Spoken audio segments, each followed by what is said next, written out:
Okay, good morning बच्चों।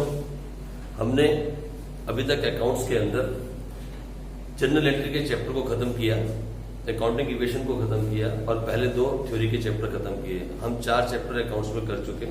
आज हम 5th चैप्टर की तरफ चलते हैं। ये थ्योरी का चैप्टर है और इसका नाम है अकाउंटिंग प्रिंसिपल्स।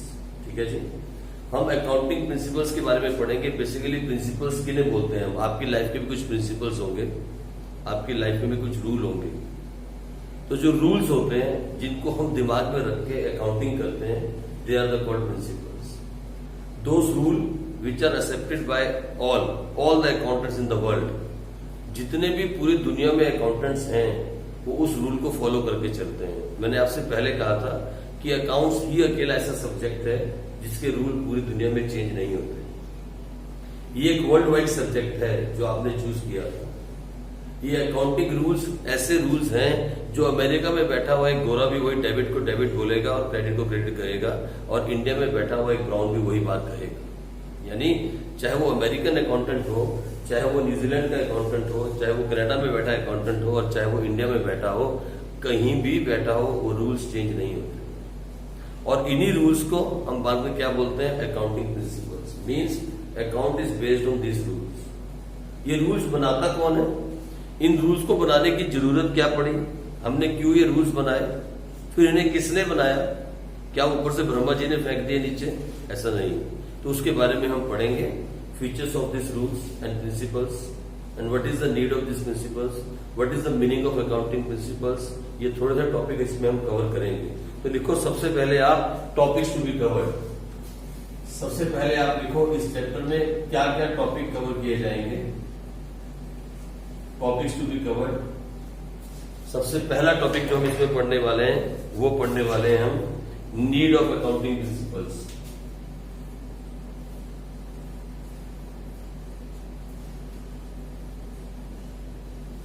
ये अकाउंटिंग प्रिंसिपल्स की जरूरत क्या है, नीड ऑफ अकाउंटिंग प्रिंसिपल्स। फिर मीनिंग ऑफ अकाउंटिंग प्रिंसिपल्स, ये हम दूसरा पढ़ेंगे टॉपिक इसके अंदर। और तीसरा फीचर।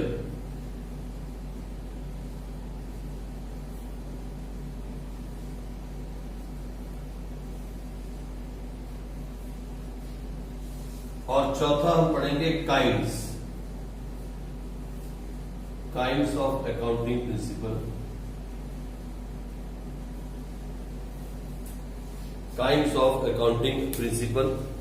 और बस इसके बाद हम सीधा प्रिंसिपल्स पे आ जाएंगे। यहां से फिर हम प्रिंसिपल्स पढ़ेंगे। हम पढ़ेंगे कंसेप्ट्स के बारे में, और कन्वेंशंस के बारे में।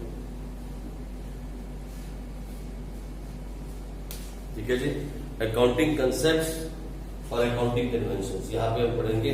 हमारे पास टोटल 11 कंसेप्ट्स हैं, 11 कंसेप्ट्स। जो कंसेप्ट्स हैं दे आर 11 इन नंबर्स और जो कन्वेंशंस हैं they are 3 in numbers. 11 concepts पढ़ेंगे और 3 कन्वेंशंस पढ़ेंगे। सर कंसेप्ट्स क्या होते हैं, कन्वेंशंस क्या होती हैं, बाद में सब कुछ पढ़ेंगे। ठीक है जी, लेकिन मैं आपको सच बोलूं, जहां से आपको पेपर आता है इस चैप्टर के अंदर, वो ये सब कुछ नहीं आता। इसमें से टेस्ट नहीं आता, इसमें से कुछ भी नहीं आएगा पेपर के अंदर। इसमें से मैडम कभी कुछ भी नहीं पूछती। जहां से पेपर आएगा, जहां से वो क्वेश्चन आएगा, वो आएगा या तो इन 11 कंसेप्ट्स के अंदर से या ये 3 कन्वेंशंस के अंदर से। बस पेपर के अंदर कभी भी ये ऊपर की थ्योरी इस चैप्टर की आज तक नहीं आई।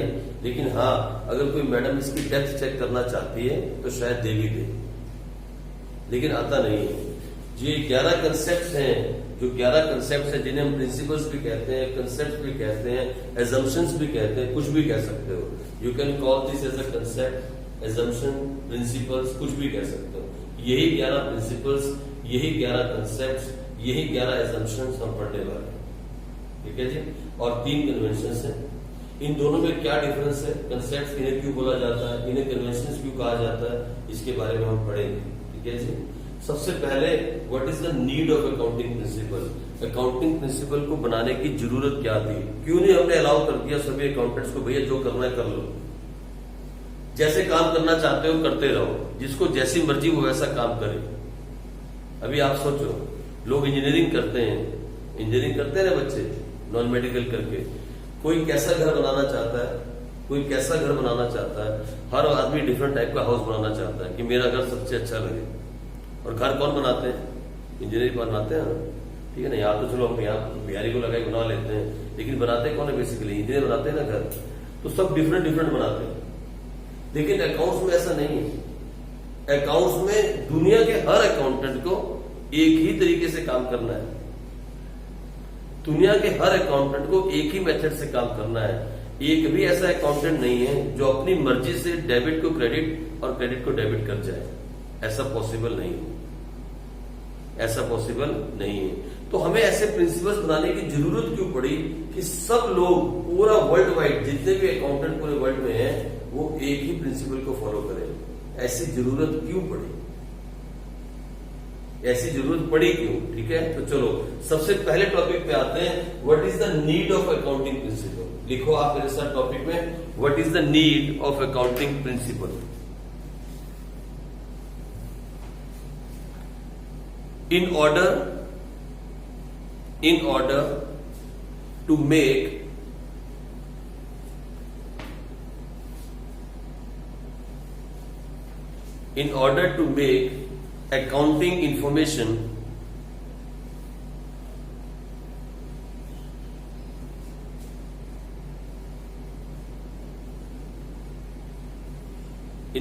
to make accounting information meaningful,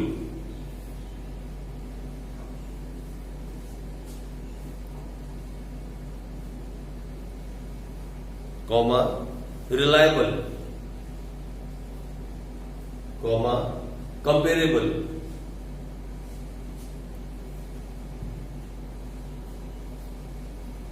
for all its internal and external users,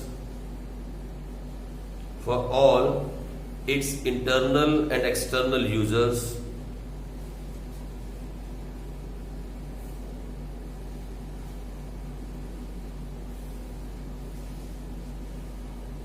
it was required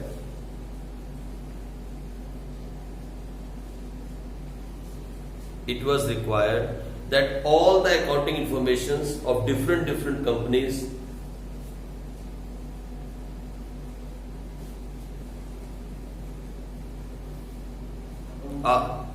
different companies या businesses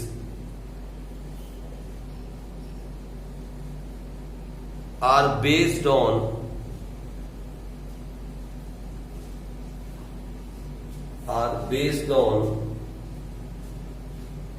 some set of rules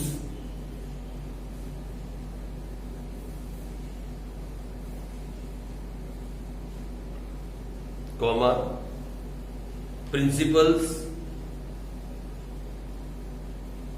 comma policies and conventions.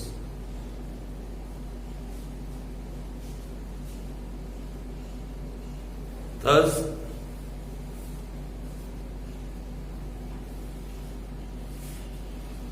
some rules have been made,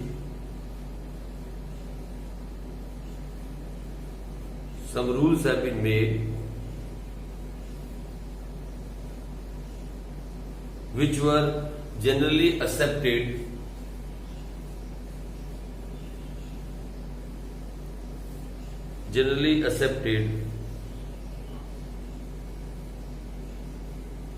by all accountants in the world.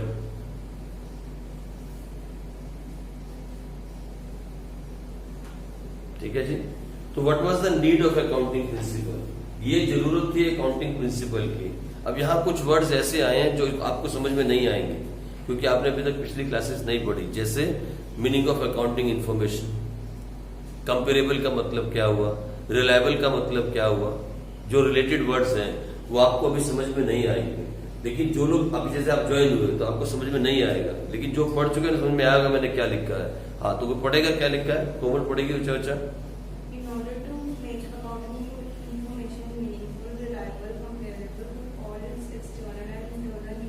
was required that all accounting information of different businesses are based on some sets of rules, principles, policies, and conventions. Some rules have been made which were generally accepted by all accountants in the world. ठीक है जी, that was the requirement to make principles of accounts. हम चाहते थे कि जो जितने भी एक दुनिया के अंदर जितने भी बिजनेस चल रहे हैं उन सबका अकाउंट जो है वो एक तरह से मेंटेन हो, ताकि वो अकाउंटिंग इंफॉर्मेशन मोर मीनिंगफुल बन सके, कंपेरेबल बन सके, रिलायबल बन सके। अगर सब अकाउंटेंट अपने अपने स्टाइल से काम करना स्टार्ट कर देंगे, हर कोई अपने तरीके से काम करेगा, तो किसी की बैलेंस शीट कैसी बनेगी, किसी की बैलेंस शीट कैसी बनेगी, कोई कैश बेसिस पे काम करेगा, कोई क्रेडिट बेस पे काम करेगा, कोई बोलेगा मैं उधार को रिकॉर्ड नहीं करता, कोई बोलेगा मैं कैश को रिकॉर्ड नहीं करता, तो फिर किसी भी चीज को हम आपस में कंपेयर नहीं कर पाएंगे। हम अपने कंपटीटर से अपने आप को कंपेयर करना चाहते हैं। आज एक क्लास में होशियार बच्चा दूसरे बच्चों से अपने आप को कंपेयर करना चाहता है। आज कॉमर्स का जो बच्चा है वो कॉमर्स के बच्चे के साथ कंपेयर कर सकता है। क्यों? क्योंकि आपके सब्जेक्ट सेम है। क्या आप अपने आप को कंपेयर कर सकते हो साइंस के बच्चे के साथ? नहीं कर सकते, उसके सब्जेक्ट डिफरेंट है। वो बहुत चीप सब्जेक्ट पढ़ रहा है, आप बहुत लाइव सब्जेक्ट पढ़ रहे हो। आपको मालूम है? आपको नहीं मालूम? साइंस का बच्चा जो आपके सामने आए तो उसकी तरफ देखा करो, ऐसे पैर से लेकर सिर तक एक बार, फिर नीचे दूसरी बार, फिर तीसरी बार, और हंस के चले जाए। वो सोचता रहेगा कि आप हंस के क्यों गए। फिर जब कभी आपको मिले और आपसे पूछेगा तो मुझे देख के हंसता क्यों है, तो बोलना तो इतने दिन से पढ़ रहा है H2O वाटर, O2 ऑक्सीजन, कभी देखा भी है क्या आज तक? पूछ के देखना उससे। आप पढ़ते थे ना साइंस में, वाटर को कैसे लिखते हैं? कभी देखा है करके?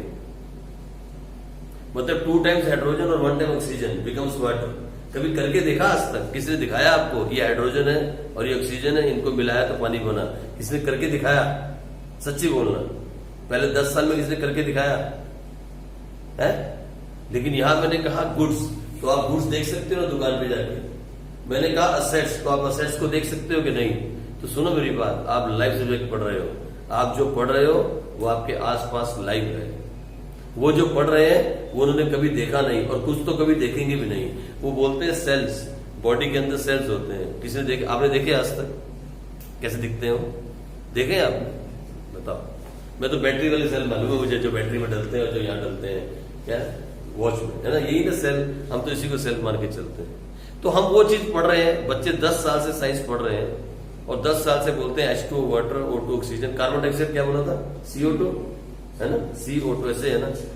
दिखाई किसी ने आज तक? किसी ने नहीं दिखाई। लेकिन यहां मैंने आपसे कहा गुड्स क्या होते हैं, असेट्स क्या होते हैं, एक्सपेंस क्या होता है, इनकम क्या होता है, सब कुछ आपके घर के अंदर है। मम्मी खर्चा करती है, एक्सपेंस है। पापा टीवी लेके आए, असेट्स है। पापा की सैलरी आई, इनकम है। सब कुछ जो आप पढ़ रहे हो वो आपके घर के अंदर लाइव है। तो फिर कौन अच्छा पढ़ रहा है बताओ? अच्छा कौन पढ़ रहा है? कॉमर्स स्टूडेंट एक ऐसा स्टूडेंट है जिसके पास आगे जाने के लिए कम से कम 15 रास्ते हैं, कम से कम 15 रास्ते। वो सारे के सारे रास्ते जो एक, अच्छा सुनो, कल मुझे फोन आया 2 बच्चों का, उन्होंने बीएससी की है, बीएससी फाइनल ईयर बीएससी। बोलते हैं सर, अब मुझे मालूम नहीं किसी नंबर दिया मेरा, आई डोंट नो कहां से मेरा नंबर मिला। बोलते सर हमने बीएससी खत्म कर दी है बायोटेक के अंदर। बायोटेक में बीएससी होती है ना, तो बीएससी बायोटेक की उन्होंने, और रिजल्ट तो भी आया नहीं, खैर फाइनल ईयर का पेपर नहीं होंगे, अब ऐसे ही उनको पास कर दिया जाएगा। बीएससी बायोटेक करने के बाद वो मुझसे क्या पूछते, सर एमबीए करनी है। बीएससी बायोटेक करने के बाद अब मुझे एमबीए करनी है, और एमबीए करने के लिए मुझे अकाउंट्स और एमबीए फाइनेंस करनी है। मुझे थोड़ी सी अकाउंट्स की नॉलेज चाहिए। तो अभी इन दिनों में छुट्टियां चल रही हैं, तो आप हमारी क्लास लगाओगे। 2 बच्चों का फोन आया था, पता नहीं कहां से आया, मेरे में किसी कोने से थे वो, पता नहीं कोई राजा पार्क करके है, मैं नहीं जानता कहाँ है। राजा पार्क है यहाँ, राजा पार्क में थे दोनों बीएससी करने के बाद। मतलब उन्हें समझ नहीं आई, बीएससी वो करते चले गए। तो आधे बच्चे साइंस के जो मेडिकल पढ़ते हैं ना, उनसे आप पूछो ना एक भी नाम, कहीं को तो ये भी नहीं पता कि केमिस्ट शॉप का नाम क्या होता है, केमिस्ट कैसे लिखते हैं। सच्ची कह रहा हूं, बस एक भेड़ चाल है, एक के पीछे एक लग गया। एक ने बोला क्या कर रहा है, नॉन मेडिकल, दूसरा मैं भी नॉन मेडिकल करता हूं यार, ये वाला काम चल रहा है। सही मायने में किसी को समझ में नहीं आ रही है साइंस। तो आप लोग जो पढ़ रहे हो ना वो लाइव पढ़ रहे हो, लाइव सब्जेक्ट है।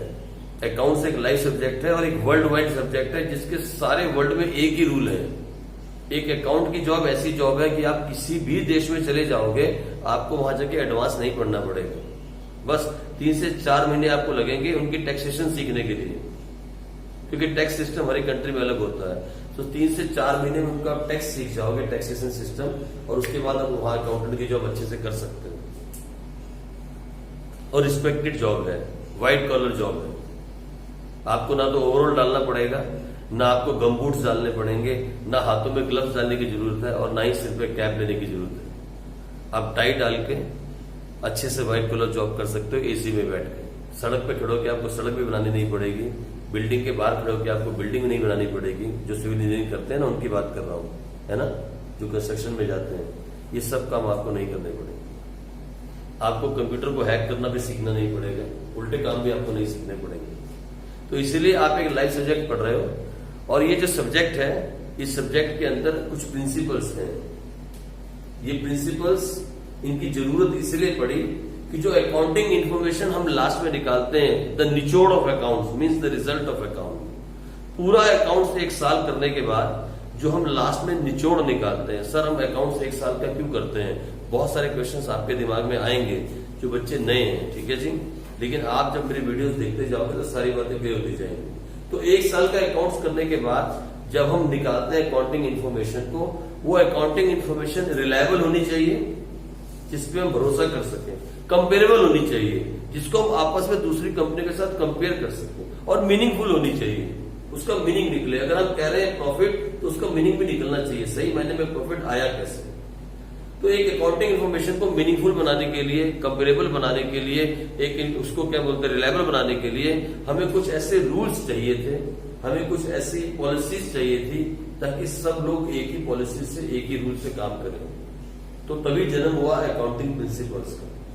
That's why this accounting principles were required. Basically they are set of rule, set of policies, set of assumptions, set of concepts, ठीक है जी।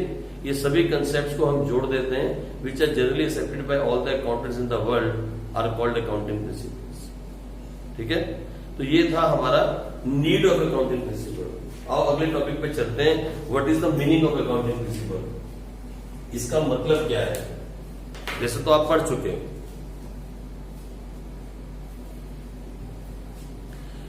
लिखो फटाफट अकाउंटिंग प्रिंसिपल्स का मतलब क्या है।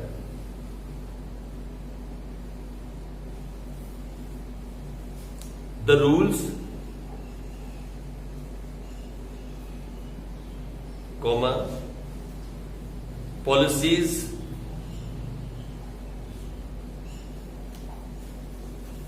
comma, assumptions, comma, conventions,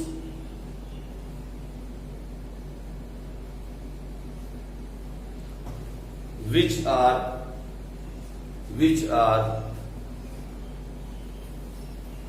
generally accepted by all the accountants in the world,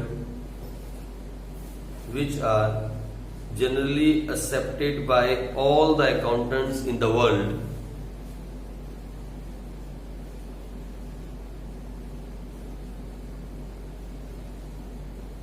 generally accepted by all the accountants in the world are called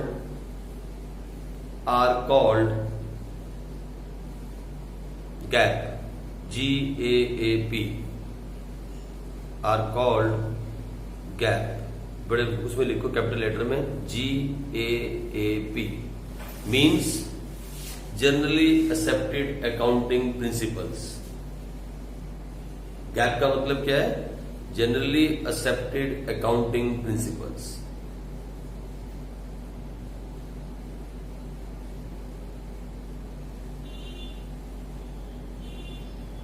ठीक है जी। ये 1 नंबर में मैडम पूछती है 1 मार्क्स। जब आप 1 मार्क्स के पेपर दे रहे होते हैं तो ये पूछ सकती है गैप की फुल फॉर्म क्या है, जनरली एक्सेप्टेड अकाउंटिंग प्रिंसिपल्स। यानी वो सेट ऑफ रूल जो हमने बनाया, इंसान ने बनाया, वो पॉलिसी जो हमने बनाई, वो कन्वेंशन जो हमने बनाई, वो कंसेप्ट जो हमने बनाए, वो एजम्पशंस जो हमने बनाई, which are generally accepted by all the accountants in the world. सब लोगों ने उसको एक्सेप्ट किया, सब लोगों ने उसको अडॉप्ट किया, सब लोगों ने उसको अपनाया, they are called generally accepted accounting principles. Simple definition, ठीक है जी। ये थी इसकी सबसे सिंपल डेफिनेशन। बुक को हम नहीं पढ़ेंगे, बहुत कुछ है, मैं बुक से ही आपको छोटा छोटा करके बता रहा हूं। लो, सेकंड टॉपिक भी खत्म हुआ। आ जाओ फीचर्स ऑफ अकाउंटिंग प्रिंसिपल्स। हम फीचर्स ऑफ अकाउंटिंग प्रिंसिपल्स देखते हैं क्या क्या है। इसको आप फीचर्स कह सकते हो, इसको आप एट्रीब्यूट्स कह सकते हो, इसको आप कैरेक्टरिस्टिक्स कह सकते हो। कुछ भी क्वेश्चन आ जाए आपको सेम लिखना है, they are all same. Features बोलो, एट्रीब्यूट्स बोलो, कैरेक्टरिस्टिक्स बोलो, कुछ भी बोल सकते हो आप कुछ भी लिख सकते हो। तो सबसे पहला प्रिंसिपल तो ये है, सबसे पहला फीचर तो ये है that accounting principles are uniform set of rules. Accounting principles are uniform set of rules.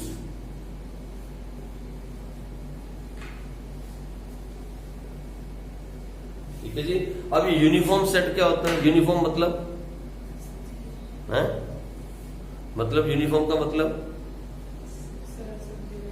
सबके लिए एक जैसा। यूनिफॉर्मिटी का मतलब यहां पे है एक जैसे, ठीक है जी। मतलब हम क्या कह सकते हैं उसको, क्या वर्ड पढ़ा था हमने, वो होमोजीनियस। एक होता है होमोजीनियस, एक होता है हेट्रोजीनियस। होमोजीनियस मतलब एक जैसे रूल, सबके लिए एक ही जैसे रूल है। तो सबसे पहला इसका कैरेक्टरिस्टिक्स या फीचर ये था to bring the uniformity in the accounts, means सब एक ही तरीके से अकाउंट्स को मेंटेन करें।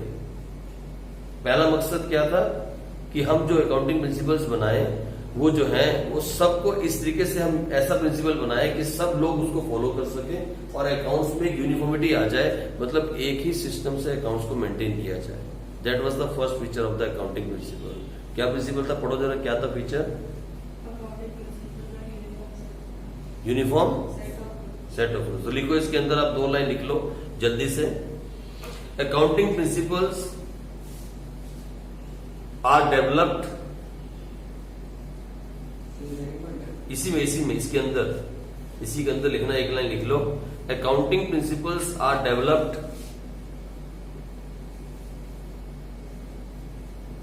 टू ensure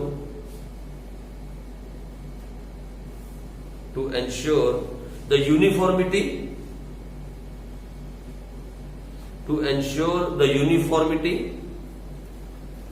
and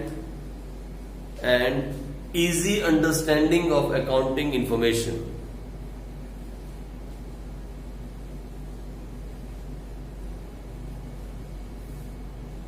ठीक है जी, सिंपल है, एक्सप्लेन करने की जरूरत नहीं है, सब समझ में आ रहा है, क्लियर है ना, तो ज्यादा डिफिकल्ट पॉइंट है नहीं और ज्यादा टाइम इसमें वेस्ट करना भी नहीं है। आ जाओ सेकंड चले। नेक्स्ट कैरेक्टरिस्टिक्स है इसकी, नेक्स्ट फीचर है accounting principles are man made. The second feature of accounting principle is they are man made. मैंने भी कहा ना आपको, ब्रह्मा जी ने कुछ भी नहीं दिया, उन्होंने सिर्फ इंसान बनाया, इंसान ने ही सब कुछ बनाया। उसके बाद हाँ, भगवान का नाम लेते हुए बनाया होगा, ये बात सच है, ठीक है। Accounting principles are man made. तो इसमें क्या एक्सप्लेनेशन देनी है बताओ? They are made by man, आप लिख लो, accounting principles are man made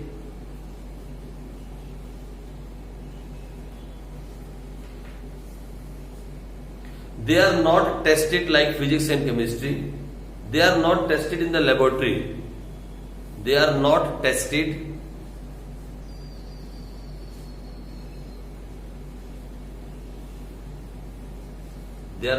in the laboratory like physics and chemistry.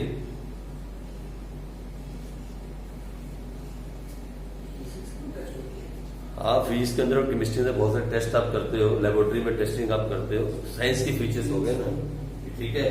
But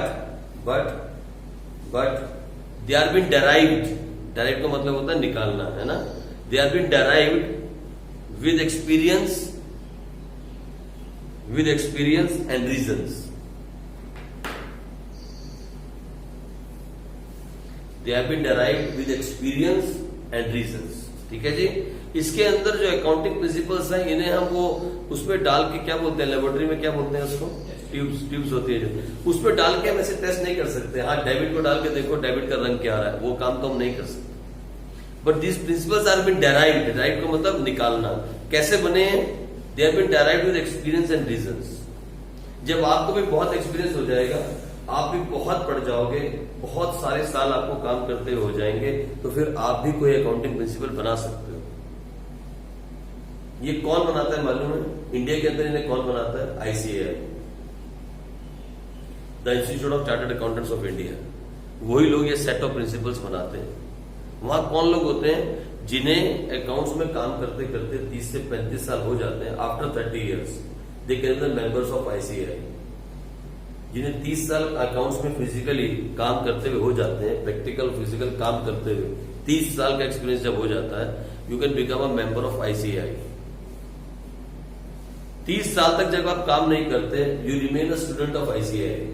जैसे आप CA करने की सोचते हो, जिस दिन आप पहला एडमिशन भरते हो, एडमिशन के लिए पैसे भरते हो, you become a student of ICAI। They give you a number, NRO number, वो बैच नंबर होता है आपका। वो सारी उम्र के लिए बैच नंबर आपके पास रहेगा। जब कभी भी आप किसी को कहोगे मैंने CA की हुई है और वो आपसे विश्वास नहीं करेगा, तो गिव दैट बैच नंबर।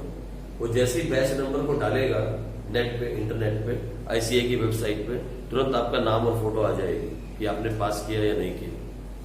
एक बैच नंबर मिलेगा।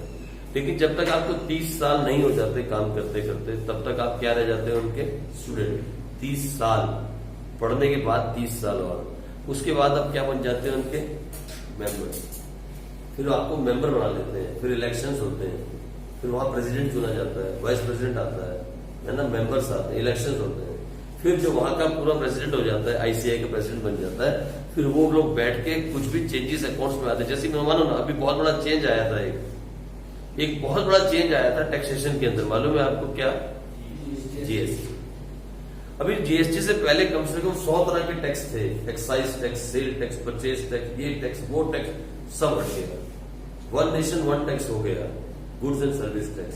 सो there is a very big change, बहुत बड़ा चेंज आया। और गवर्नमेंट आज तक GST में चेंजेस कर रही है। अभी तक GST सेट नहीं हुआ। आप देख रहे हो, there are changes going on, क्योंकि पहले 10 साल तक इसमें चेंज होते रहे। अगर गवर्नमेंट GST में कुछ चेंजेस करेगी तो अकाउंट्स में भी चेंजेस आएंगे। तो कौन करेगा वो चेंजेस? यही सभी लोग जो है इसमें भी चेंजेस करेंगे। ठीक है जी, आ जाओ आगे। नेक्स्ट लिखो, अकाउंटिंग प्रिंसिपल्स आर फ्लेक्सिबल। देखो तीसरा, accounting principles are flexible.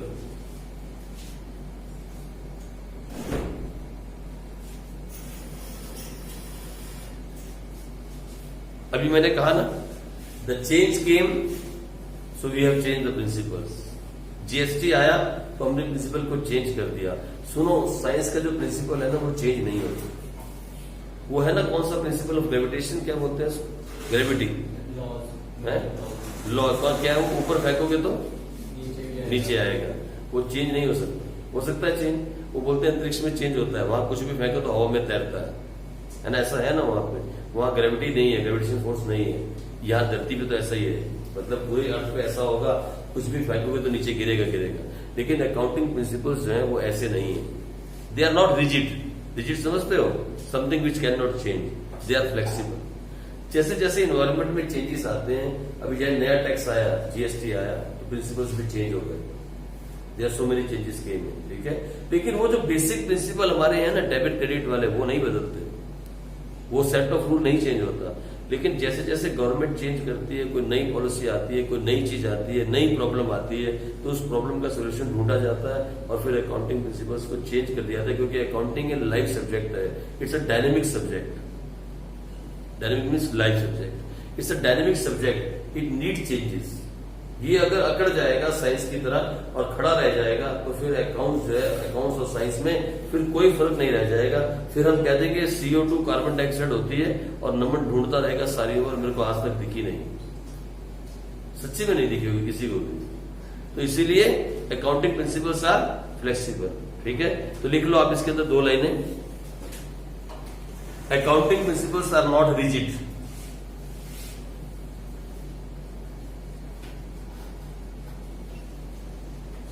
They can be changed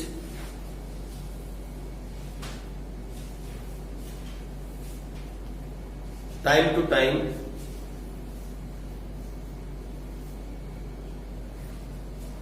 they can be changed time to time with the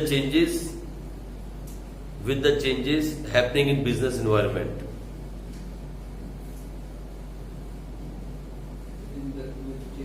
Happening in business environment. Business environment का मतलब होता है बिजनेस के आसपास, ठीक है जी.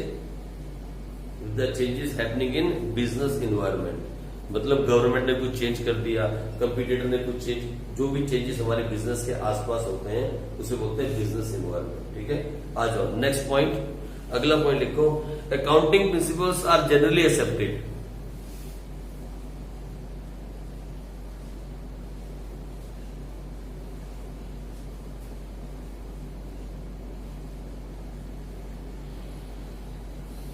तो इसमें आप लिख लो, accounting principles are those basic guidelines. Accounting principles are those basic guidelines और rules which are generally accepted by all the accountants in the world.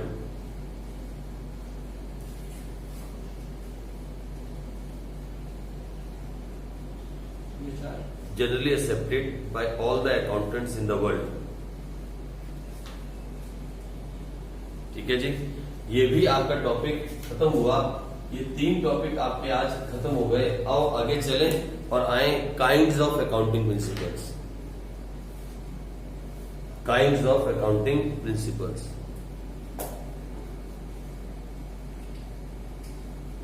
इन तीनों टॉपिक में से पेपर नहीं आता जो हमने अभी किए, लेकिन बहुत अगर गलती किस्मत है तो मैडम गलती से शायद इन तीनों में से कुछ पूछ ले, इसलिए मैंने लिखवा दिया.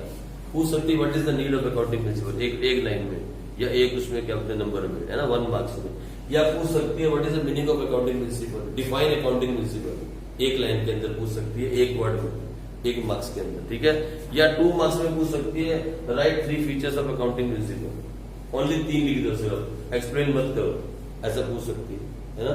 बहुत अगर मैडम का दिमाग घूम जाए तो इसमें क्वेश्चन पूछ सकती है, लेकिन अब जो आप करोगे वहां पे आपको अब क्वेश्चन पेपर में क्वेश्चन आएगा. और ये 4 मार्क्स का चैप्टर है. ये चैप्टर की वेटेज 4 मार्क्स है. इसके अंदर 2 प्रिंसिपल आते हैं, आपको एक्सप्लेन करने होते हैं, कोई 2. ये 11 में से या इन 3 में से, यानी टोटल 14 हो गए. इन 14 में से कोई 2 आपको प्रिंसिपल्स आते हैं. एक कन्वेंशन आ जाती है, एक प्रिंसिपल आता है. मैडम के ऊपर डिपेंड करता है मैडम क्या देती है. ठीक है, वो भी सारे प्रिंसिपल्स इंपॉर्टेंट नहीं है, कुछ ज्यादा इंपॉर्टेंट है, कुछ ऐसे ही हैं जो आपको पढ़ने और छोड़ देने. राइट, चलो तो इनको हम करेंगे कल. काइंड्स ऑफ अकाउंटिंग प्रिंसिपल को हम कल स्टार्ट करेंगे. उसमें मैं आपको बताऊंगा what is the meaning of concepts and conventions, और फिर पहले 3 प्रिंसिपल या 4. मेथड ये रहेगा कि मैं आपको इसको डिटेल नहीं लिखवाऊंगा. अगर मैं डिटेल लिखवाने पे गया तो मुझे बहुत लिखवाना पड़ेगा आप बच्चों को. ठीक है, मैं आपको एक्सप्लेन करूंगा कि प्रिंसिपल है क्या, उसका बेसिक कंसेप्ट क्या है प्रिंसिपल का, वो प्रिंसिपल क्यों बनाया गया अकाउंट्स के अंदर, ये बाद में आपको एक्सप्लेन करूंगा और थोड़ा लिखवाऊंगा. उसके बाद आपको आगे की 3 या 4 या 5 लाइन छोड़ देनी है और घर जाके उसको लिख लेना. ठीक है जी, मैं थोड़ा लिखवाऊंगा आपको, 4 या 5 लाइन लिखवाऊंगा, लेकिन जब आपको पेपर में लिखना है थोड़ा ज्यादा लिखना है. जो मैं समझाऊंगा 3 या 4 प्रिंसिपल, उसको आपको दिमाग में बिठाना है और घर जाके अपनी लैंग्वेज में उसको लिख देना. ठीक है, चलो कल करेंगे इसके आगे. ठीक है बच्चों.